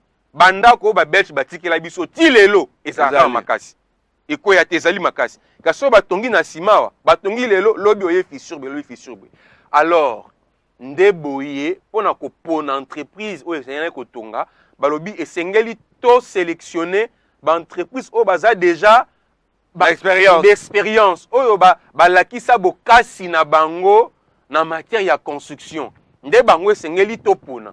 Nde o to bengaki sikoyo offre appel d'offres restreint. Ça veut dire ça s'est quand même fait. Ça s'est fait. Ouais, puisque d'après M. Moukeba, il y a eu qui est Bossara qui a engouté. Mike, je vois c'est ce que tu as dit. Papa Bossara qui appelle d'offres. Papa Molière, omoni makambuto loba. Et ça niveau likolo, et un niveau na été. Pour ça peut moni mutu niveau instruction ça très important. Au moins na Kinshasa to votara ba député consort ou tu ko loba que un mot il faut to la ça rappelle na bulletin de santé. C'est très important. Moi il est mon antemi bah, au Kenya, parce que l'État constate qu'il y a un problème sérieux. Effectivement, ce que nous disons ici, ils ont dépassé le niveau d'instruction. Il y a Moukebaï. À quoi comprendre ma cambo, tu as expliqué parce que il y a problème restons pour toi. Oui, je suis pour toi. Je dis seulement la vérité. La vérité blesse, mais acceptez que je dise la vérité. Ok. Donc, il y a eu appel d'offres. Il y a eu appel d'offres. Ok, d'accord. Mais est-ce que bâtiment wana ezali eza baza ko sala te bino bozui laisse-moi poser ma question. Oui. Bino bozui selon devis na bino bo $500,000 ba pesi bino $500,000 a tozoloba bo bimisi kaka soki $315,000 le reste porté disparu et chantier eza ko sala lisusu te. Réponse à vous. Réponse yango tango ba pesi marché na génie oum société azali ko tonga bâtiment wana. Oyebi Papa Molière yo za moto yo ba congolais ba yebi peut-être que oza rapena oza bambongo na yo makamba ko tonga bandaku oza moto yo oyebi mingi tango yo signé contrat ya construction na entreprise yo kamata mosonyo so pesi akokima na mbongo ndo mona kaboye ba bandi construction ba vie de recherche balobaka ndako yo ya Papa Kabila banda ko tonga na gare centrale silate. Pour autre raison, bah pesara mon son balamoko. Rankin. Bâtiment en bon. Rankin, bâtiment en bon. Alors il y a eu bah tranche de paiement, modalité de paiement. Et ça na kati il y a contrat oyo. Et ça na kati ya contrat. Oui. Ça veut dire bah lobby na kati ya contrat boui entre APK na Génie Woum. Première tranche, ça veut dire premier à compte. Ezali 30% sur le coût global. Il y a 500,000. Première tranche ezali 30%, il y a frais de construction. Na dollar, et ça eu l'euro à 143 000 quelque chose dollars. Oui. Donc, bah, PCO première tranche 30%, au bandi gotonga. Pour na oya kozwa deuxième tranche, où il y a 40%, et sengeli osa la siko rapport. Il y a avancement à travaux. 30% où na zwaki, première tranche où na zwaki, na tongi, na souki, na komi siko na niveau boye. Et sengeli siko bo pesa ngai deuxième tranche pour na continuer mon sala. Tant que vous avez deuxième tranche, c'est à 40%. Au sali. Pour la dernière tranche, il y a 30%. Oui. Et c'est un rapport. Ah ouais, on a moni 3 373 000. Avant, il y a 30%. Et ça dit comme 70%. Non, c'est 143 quelque chose $1000. Oui. On a 30%, on va payer ça qui comme premier compte. Et Moussala paye aux Salem. Ce qui a. Ce qui misala eza ya kovanda déjà pour le coronavirus. Oyebi ke kokota Gombe ba pekisaki confinement eza na Gombe.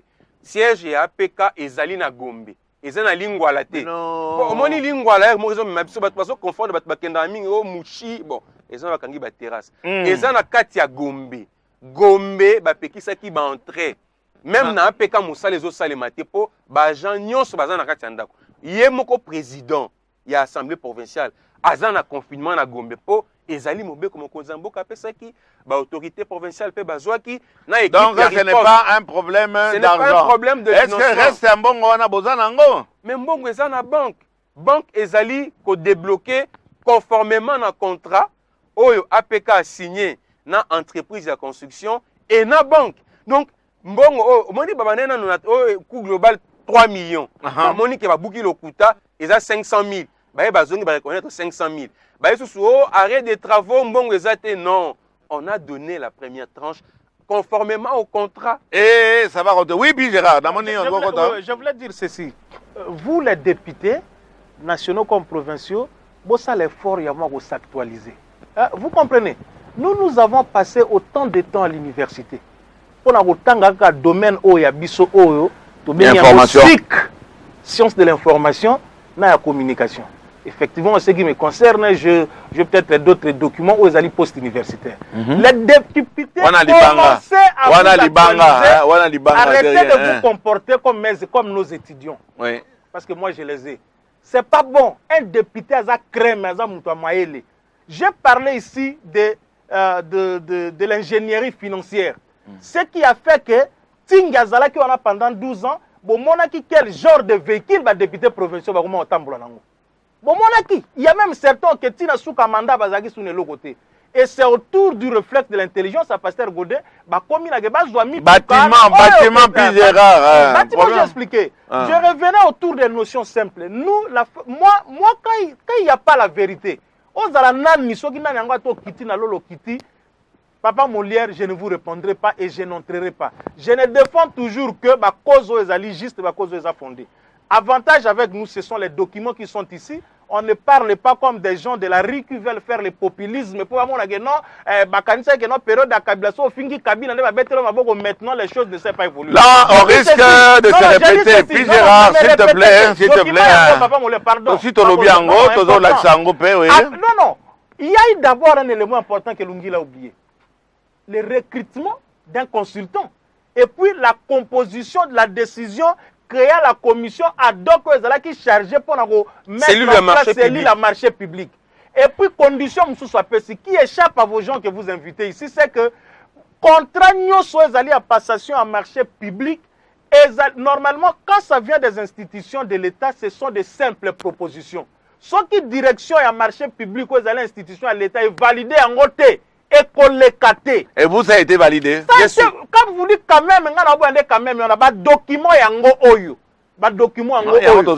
Ça a été validé, recrutement à consultant, composition.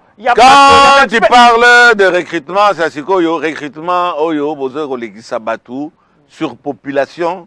Il y a bandeko, il y a président. On ne va pas passer la bonne année là-dessus comme dans l'Obaka. Sur population, engagement fictif, il y a mais pas dans dossier. Beaucoup moins engagé Batou. Tellement l'équipe a 80 personnes, 120 personnes. Moukébaï a dénoncé qu'il y a allez-y.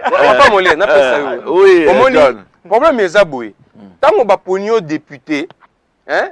Kendaka pe bon papa Molière aux a raison non avancé pour tous le Belasco APK omoni honorable Moukebaï ayaka ba plénière ayaka te omoni nenga lo bolongola qui est avant papa Molière omoni nenga lo baka na ba plateau à télévision na APK ta parole à sengaka te baba na bande kono bona papa Molière papa Molière baba kutu bien baba kotata baba yé penza donc silence penza radio. Problème mes amis.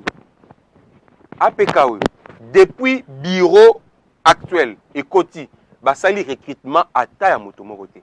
Bagent au bazar qu'on travaille na mais il y a donc bandé quand même rapport l'unique Bagent il y a papa Molière même lokuta l'unique recrutement oye salami na apika na nous résultat et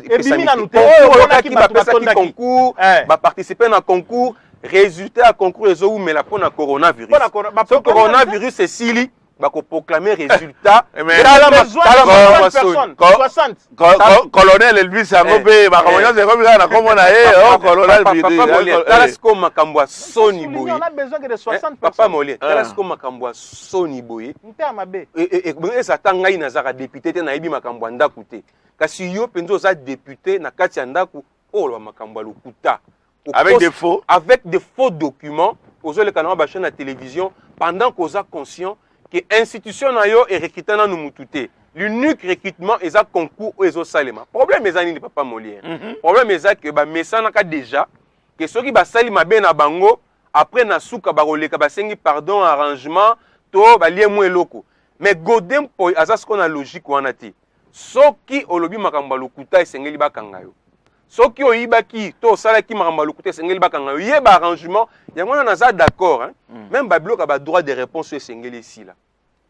Ça veut dire au leki na plateau à télévision au conseil moninga makambo au fingi likabote wala za la communication moko ya président na sengeli qui certaines comment dire ba documents non ma ba documents ba tunabine ba comment voyager na ba frais ya lokuta ba titre de voyage ya ba membre ya assemblée provinciale bazako kinde papa Molière yo mokonzi mboka décider ki ba bloquer okyo bateke na zako poser ba question oyo yo yebisa nga na poser te na kanisi yango yo nazoka mata naza na droit de réponse na bango je répète masolo yo to solo la ki papa Molière mais tout ça quand même bato mael ba kino bazo baté ba outi ko décider ko kanga ba aéroport siko ya lobby président vice-président akenaki voyage à lokuta ba Afrique ake mo colonie à voyager mon colonie. Mais bon, et puis mais wapi.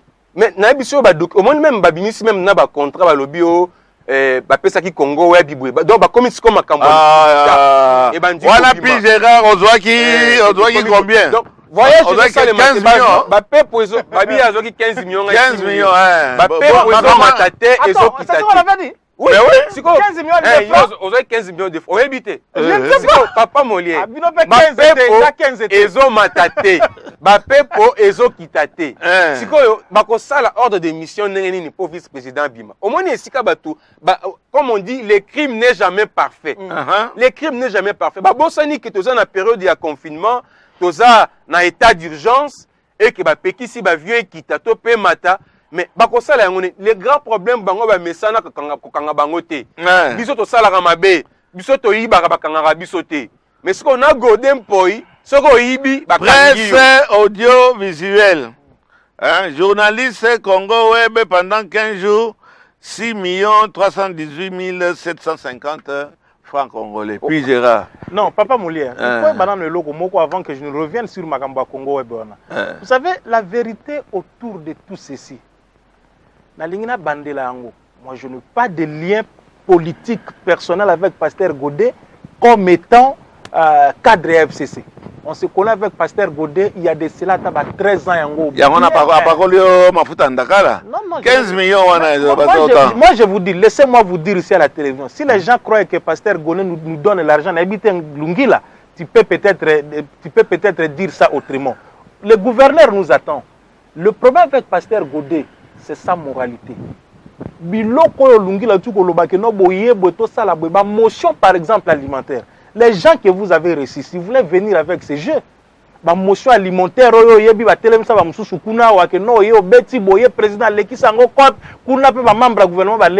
le pasteur Godet a dit qu'il était contre Babilo. Et voilà aujourd'hui, il est en train de payer logique. Biloko pasteur Godazo Sala Oyo, Bantingi prison, Batuboko Funde, Loko Boy, logique et zonga. Vous pensez que tout raisonné dans le quoi moi Batu Pena par Molière. Vous pensez que lui, moi je l'ai lu toujours Dinabi au monio, Nego Zalagana Boy. Même pour une seconde, le jour que vous oserez, yo bako pendre atana victoire awa. Parce que au nom ya kolinga bolamu makamala na yo papa 15 millions ozwaki ozwaki te Congo we bazotola bien est-ce que Chabaninda aliaki yango bien bakabolaki la bino John omoni contrat ya Congo Web na APK mais muto asala contrat wana c'est maître Peter Kazadi Azalil Congo Peter Kazadi balibi yebe comment est-ce qu'on appelle godélisation ah non parce que kuna eza anti biloko wana moni kuna soko ye na système ke ban poéliser au sambongo et pécaté pas molé le grand problème c'est ça problème mususu eza nini o eza sika pena makambo nyonso ebanda ezali makambo ya commission environnement ndeko Mukebai aina godé po ina mutema na ye mobimba po azwa commission ya environnement te. Il y a ça déjà bah ONG na. Mais est-ce on doit continuer avec ce genre de blagues quand même institution locale APK ça ne peut pas passer. Et ce sont ces genres de gens que vous avez dans vos différentes institutions politiques ici qui vous donnent des leçons morales biso boy mais ce ba komi kuneza bongo lelo oyo. C'est ce que les gens doivent retenir. Pasteur Godé n'a pas, on l'a toujours dit. Et pour récupérer ça, pour désorienter l'opinion, on a toujours voulu présenter les choses comme si Pasteur Godé avait un problème personnel. Si Babylon comme élection on a élu Boyo, a beaucoup dans l'assemblée. Pasteur Godé n'a invité na yo, n'a invité na. Oh ouais, n'a invité Belé. N'a invité no Yambagi, ça ne serait. N'a invité Belé. C'est ça le problème. Et aujourd'hui on ne peut pas être problématique. D'accord, Pidja. Nous allons faire ceci, s'il vous plaît. Nous allons faire ceci. Comme déjà tout dépassé, mais comme j'avais dit, c'est important. Au-delà, il y a 60 minutes, nous avons débordé. Je crois qu'on a fait 90 à 111 minutes. 5 minutes à chacun. Nana Rubanda, Nana Rosoïsa, on a posé une question en côté.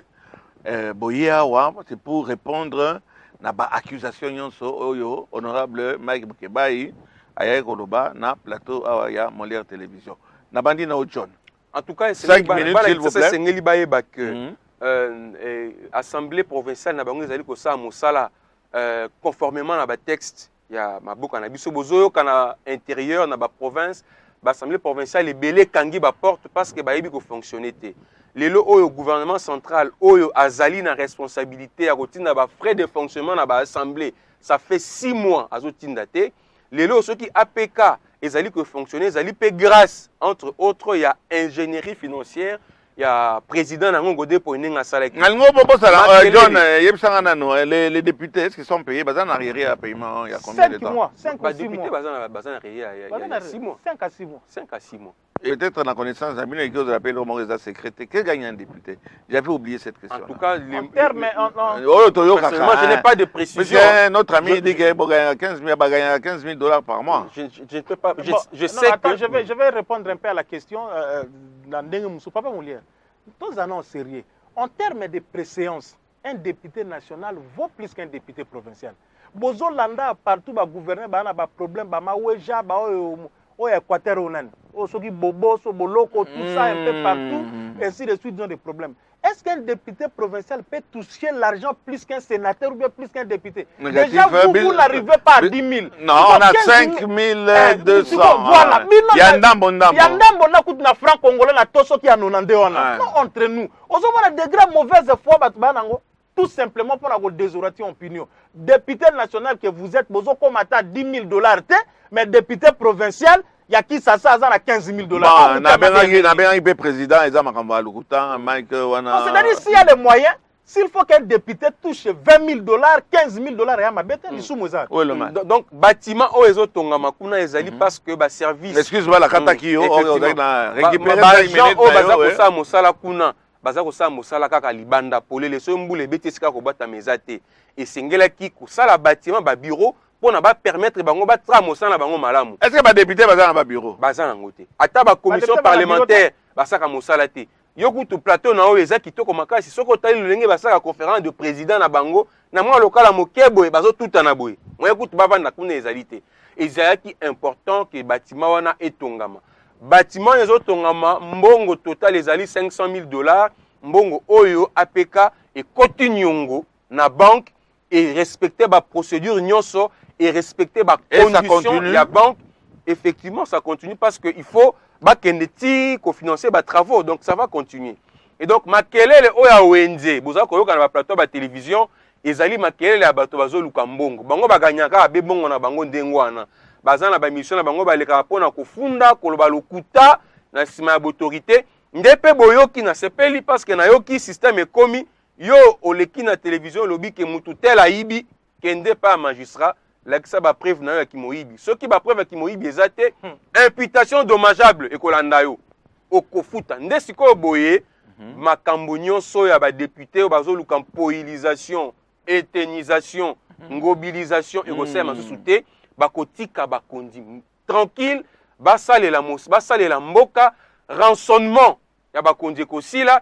Et cette catégorie honteuse et diabolique des journalistes oyo baponi mosala ya ko rançonner bakondi à travers ba chantage ko le kana ba émission pona ko kosela bango makambu biso tolobi makambo ane sengeli ko esila bana kisasa bondi malsu bindi mandi mate bato bazo tambo na ba faux document to lakisi papa Molière contrat pona kotonga bâtiment to lakisi papa Molière contrat oyo sala kike APK de famosolo mituka ba député bomoni baza otambo nango eza mbongo na bango moko basombi mituka na nyongo bakofuta nyongo bango moko ezali na moto moko te aibi mbongo kisasa asaleli yango Pasteur Godé na suki sawana puis j'ai papa Molière oyebi soki ezali pena na moto oyo asengaka atikala kosenga tina na osola na oboyi gouverneur mbongo te ya Godé Mpoyi nazo bango gouverneur azolanda ngai.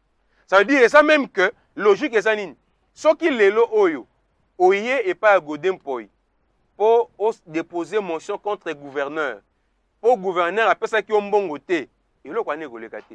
Donc chantage wana paye pas ba député ça les marako. Mais ça les marako mais ba uti ko yebisa motion alimentaire député oyambaki avant biso ainisaka motion moko contre ministre provincial ya transport ayako tika yango aki abeti masolo ayeko zonga lobi président namoni gelena nous motion na ngawana gelena nous total na l'évolution ti lelo oyo sans suite. Cela veut dire o solo ba supandakala o to bengaka na journalisme alia.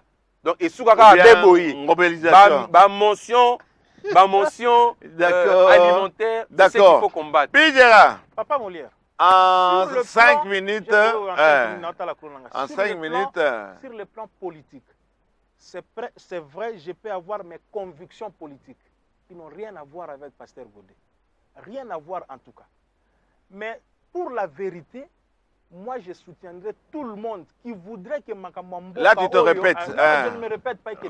C'est important pour que les gens pensent que ce qu'on fait, je peux le faire pour quiconque. Pour vous, papa, pour tu n'as pas te justifier. Vas-y. C'est important. Oui. Alors, Nalingina Lobake, aujourd'hui, Bana Kisasi Fobaye Bake, tout ce qui se passe ici aux Omona, Ezali Banguna Yakin au Balingi Kinshasa est avancé.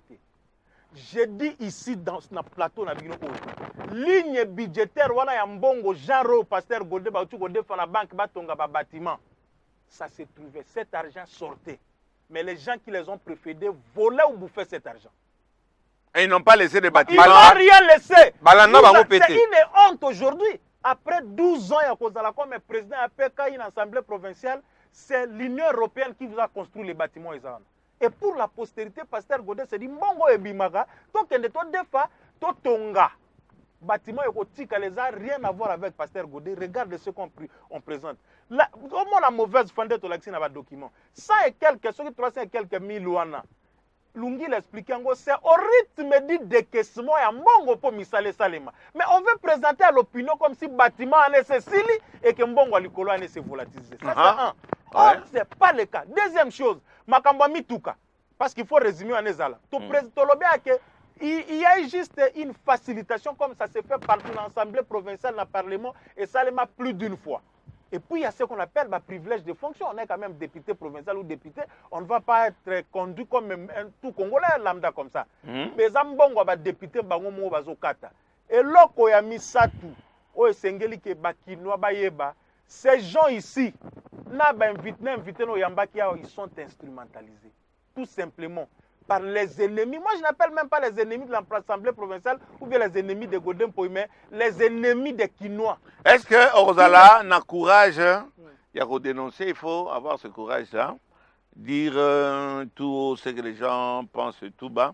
Il semblerait que Ezali, Batoyo, Bokangisaki, Bazanakati à prison. Bon, Batoyo Bakangaki, Batoyo Bakangaki, entre autres Bansingi, Omutusu Matondo, Baza protégé par leur ancien patron, leur gouverneur. De là, c'est sa question d'Angaï. Ezali clique, il y a André Kimbuta, Bangon de Baza Okamata, Baza financer dans le but d'un Yoki. Papa Molière, Nga est journaliste politique. Et d'investigation. Je suis un journaliste d'investigation. Oui. Je ne vais pas faire la fausse modestie ici.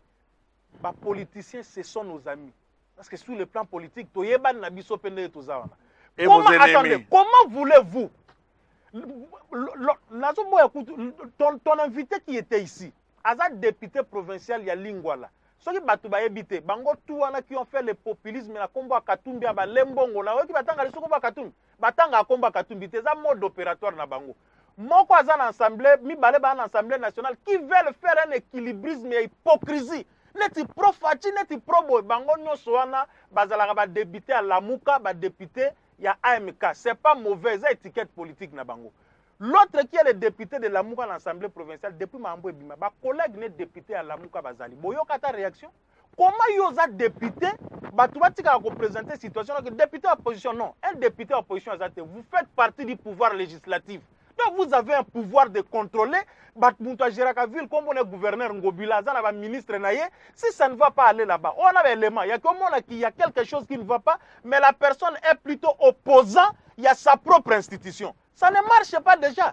Et vous voyez que dans tout ce qu'il fait, c'est plus son affaire personnelle à lui. Donc, ce sont des gens qui sont instrumentalisés. Merci. Pardon. Je chite, moi 5 minutes, je chite en disant ceci. Vérité a été un retard. Et Kobimagakaka. Godin Poy et tout le reste des députés, que moi, j'ai la liberté de penser, de voir Nanga. Quand ça va, ça va. Quand ça ne va pas, je dis ça ne va pas. Je dis que Bako Kendeke, mais histoire et qu'on juge Bango après par rapport à tout ce qui se passe. Et puis, le temps qu'on dénonce ces journalistes terroristes, que mode de vie, d'abord on sait, la plupart sont dans des chaînes privées. Combien vous payez les gens ici? Ils ont quoi, tout ça, mais sur Talibango. Ils ne vivent que de ce style-là. Et puis, comme il attend que anti-valeur, autant aux autres qui sont yibi na politique, détournement, ainsi de suite. Vous parlez des banques, vous le disiez ici. Oh, bon, preuve, machin, tout ça, ainsi de suite. Mais ça s'est passé comment? Le logo, tu as bien faire Vital Kamer. Ton moni chaîne, na bâton sur Ebimi. Ebimi n'engeni ne salemi n'engeni. Et vous pensez que passer Godin au-dessus de la loi, il y a nyoko la raba 47 députés, batika la salam n'enga lingi. Tu te répètes, John, au moins l'union c'est social. Invité dans ce qu'il a fait passer. Effectivement, il est en connivence avec des gens qui ont détruit cette ville. Bah oh bazan en prison. Na ba papa Molière, les gens ils faut pas qu'il ne paie sous prison. Parce que bazan est belé. Oh il faut pas rejoindre bateau bazan en prison. Et ils ont compris que le quoi là-bas si bakei kalami ngite biso peut te rejoindre bango. Nde bazo bunsa godé. Po bango ba mesana boete. Bango ba mesana ba yibi mbongo à l'état après ba régner nango. Mais tout est commis au yibi mbongo à l'état. Bazuyo bakangio. OK, merci beaucoup chers téléspectateurs. Babiloko, Moko, Babiloko, il y a politique dans Ngoko Tamingite. Bon, il y a un congé à cause du colonel Elvis. Colonel Elvis, Corona Elvis, bon, un peu d'ironie pour que le message puisse passer. Je crois que Mike Nayamba Kyo, ça s'est très bien passé. Naoto Yamba, Gérard John Dongila, ça s'est bien passé aussi. Je ne pense pas qu'il y a eu des écarts de langage et j'ose espérer que droit de réponse na bango et côté liyo na bino bato bolandaki biso na ndenge sengeli. Mais avant na ya awa nazalaka na habitude nanga ya ko tuna ba institution. C'est mon droit. Voilà à Freeland na kineko na pa na yeba montant réel oyo APK Zwaki. Et effectivement, ça vient d'être confirmé. N'a pas document yawa. Ce qui me azana document au contraire ou bien information au contraire. Tolobi Kaka Afriland a répondu officieusement. Si on doit l'adresser ou je vais l'adresser bango lettre moko officielle, et ça il y a cachotterie sango. Mais j'ai été en contact avec le président de l'APK, Godé Mpoy. Il n'a pas voulu parler. Mais j'ai reçu tout simplement un document. Et ce document dit exactement ceci. Affaire reconstruction. L'APK, donc, l'Assemblée provinciale de Kinshasa, décide de saisir la justice contre Mike Mukebai, Lisusu et consorts, pour mettre fin à leur chantage.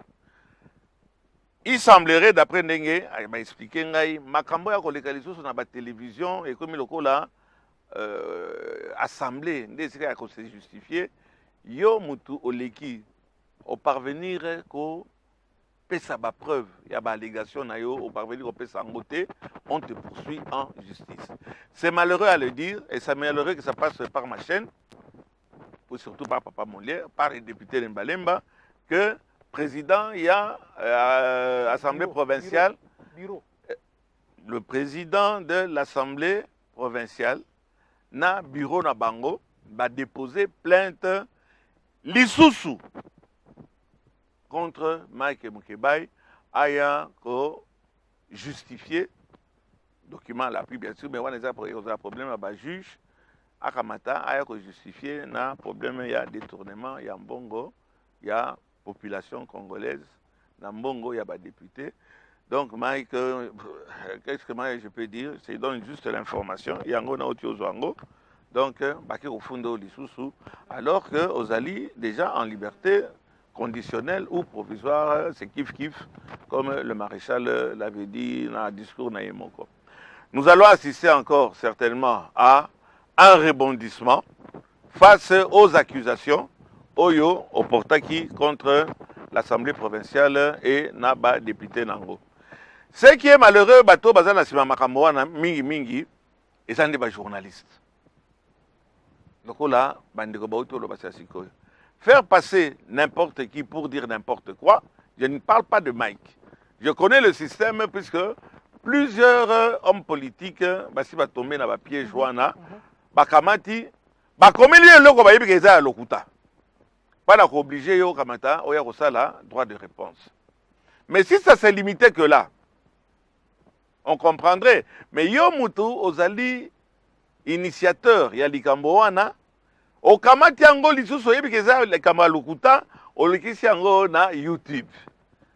La loi est là et c'est ça que je présente mes excuses. Yati Tondombi, Chantal Kanibo et Alain Koyi. N'a présenté bino ba excuse nangai humblement puisque travail boza ko sala ezaki travail moko makasi kitoko et parmi bato yo baza ko critiquer bino nazaki soki bazaki 3 nazaki na kati puisque nayebaki te makambo yo nayeko yeba awa na commune de l'autre côté de la barrière.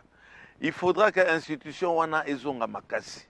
On ne peut pas permettre à n'importe qui, je vais bien dire qui en étant poli, n'importe quoi, oye, au lobby makambeze à lokuta, pendant que ça la buzz, pendant que oye bana, on sait la plupart des hommes politiques, les lots qui va percer, ils allaient puisque au finga qui Kabila.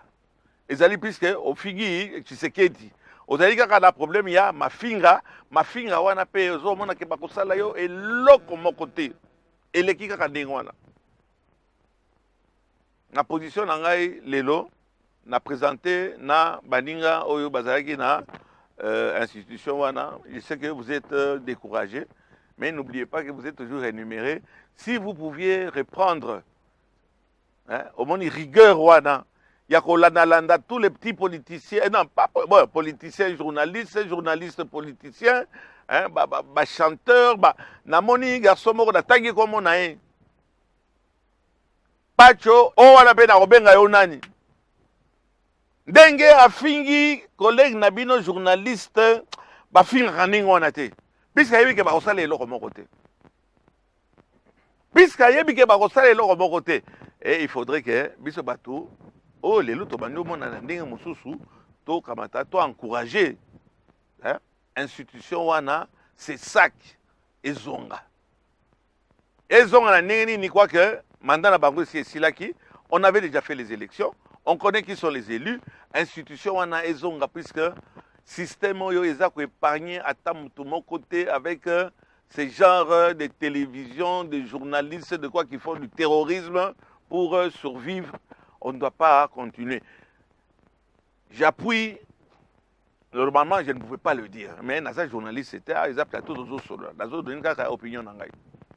J'appuie Likamboyo Godempoyi na bureau Balingo Sala, c'est pour mettre fin, il y a tribunal ou tribunaux, il y a yo présentateur, au commis procureur, au commis au sali yango, aux a la preuve nango te, au tiango na Facebook, au cas que so au tiango na Facebook, et zande ba poursuivre binoté non, le directeur de programme sera poursuivi. Toi-même, la personne qui a parlé de ça, tu seras poursuivi. On peut poursuivre même le caméraman si on ne trouve personne, mais clique d'abino wana. Oyo, bosali, association, yako terroriser bateau pour survivre dans dengue mosusu. N'a pas si pour autant, Godé Poyi, président, n'a pas si raison te, n'a le oui, mais il existe une justice. Justice, oh, lelo, yo, Mike, Mukebai, on dimi, au Beti Maboko, Cour constitutionnelle, la paix sur raison, etc. Donc, il y a une justice. Donc, toute personne maintenant qui se sentira lésée, moi je les encourage, mais personnellement, bon, heureusement, moi, je suis réponse, mais en plus de ça, la justice, la place, on se justifier les choses dans le plateau avec des complots déjà préparés par certains journalistes. On vous connaît. Et on connaît ces chaînes-là. Régulièrement, bah, émission Kakawana. Régulièrement, bah, émission, il y a botiki n'importe qui venir dire n'importe quoi. Yo n'importe quoi. Yo n'importe qui. Makambo yo ekoloba. Soko za sur nangote, papa a piqué, hein. Quand c'était que bataillon sur Bakolanda, le bien atteint à la communauté Mukebai, Banadin voilà, Bakolanda Ngai. Oui, Balanda qui est, puisqu'il est populaire, mais il y a populaire, on a même populiste, on a Obalobaka, un illustre inconnu, et Olingo Koma en injuriant, en inventant des histoires à l'avenir, et les politiciens. Bobangelo comme mon côté, les députés au Tiabiso en cause, Bobangelo comme mon côté, Soko Saï Likambo, bo dénoncer. Mais ce qui est papa, tu vas te justifier. Et ça ne va rien m'écouter, parce que je ne vais même pas me présenter. Je vais me présenter une fois la plainte, nanga pa na kokamata, ko certifié ango. Après, yonde baba na ko benga yo, oya ko se justifier. Ba information wana, ozu ango wapi. Ah, tenga za journaliste ko pe sa ba source langa ité, mais ce que tu as dit, tu devras payer la facture. Non, c'est-à-dire que papa Molière, biso respect ici à mes maîtres de l'art et de la science. Baza encore vivant, professeur Moutsoko, professeur Kambo, Baza est belé. Mais voilà, le journalisme et terrorisme, oyo. En tout cas, c'est ça que ceux qui m'ont on en a. Il y a une manière de dénoncer. Il y a une manière de dire que ah ozo simbate ah ba député ba sali boa ba kaka na ba chaîne o balé ebani mais pas kaka ba chaîne wana ba chaîne wana pe eboyeba. Mutu moko problème no privé na mutu na TV yo régler yango. Mutu moko o bagisa moninga te a pe za TV au lobby ba lobby mais au débat loba o keno loba ngonde na justice. Eza sorte moko ya mise en garde. Soko boni makabeza lokuta funda, c'est ça ton rôle. C'est ça que bana lingwala et bavotaki yo mais ce qui eza ya soloté mon cher ami et frère, il faudra passer à la caisse. Ah na lobby boye. Na fini moto. À vous et à la prochaine. Et monsieur Ngobila, na général Kassongo, na Pascal, Soda, on appelle les gens en armes, gendarmes. Akamati, jeune homme Akamati a porté masque T. Ba image bota tozanango, ba beti masas. Alors gouverneur, yosa gouverneur. Ah, to banini to banolela André Kimbuta puisque il y a zaki très populiste hein, et si pas populaire na likambo ndengo yo ko fout sabatu 5000 francs sans quittance monsieur le gouverneur Gobila sans quittance ko terroriser la population tozo mona eloko moko ya malonga pe ezo sale maté oyo pe la bois que la paix assemblée provinciale ya APK. Mais bino, oh petit voilà, boza komona te. Ville ezako pola. Nake na Simba Zingidawa, oh tsunami. Balabala ezali lisusu te. Mais APK boni. Bokobanga puisque Jantini Gobila aza molai. Puisque mutu na ye ezako bangisa bino, bo interpeller. Comment ça ne se passe pas? Tozo mona eloko moko te. Balabala ezo simba te. Baza oboma bato. Moto wana tokanisa yi penza ke bakobengisa ye abomi congolais abomi ye puisque alataki basket. O mosusu botala image na lakisaki wana ndenge baza ko malmener mutu balongoli ye batiki na mukadi batiki na caleçon puisque aportaki basket. Et bino boza wana vous gérez mal puisque mbongo bozwaki 1,800,000 $. Ba masque za ko mona na te. Ba policier na bino ba masque zo sala 5 jours a robeta ngolo ko la style kasi que na cité ba kolinga ye. Vous ne vous rendez pas compte, il y a danger, il y a malade yo nzambe nde abikisi biso eza binoté na ba ministère de santé na ba gouverneur de la ville de Kinshasa na bino nyonso bokamati eza binoté. Alors botika makambo bozo bala kotila ka batu ba clore. L'entrée à Kinshasa nde ezali contrôlée. Et comme il a sorti, ba pekisa o kamate ozo kananda kona yo. Affaire à suivre.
Seuls les imbéciles ne changent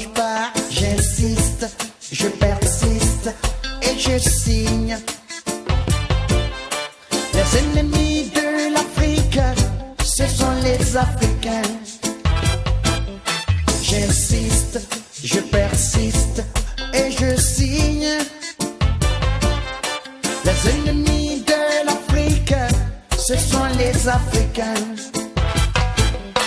Les imbéciles ont décidé d'entrer dans l'histoire.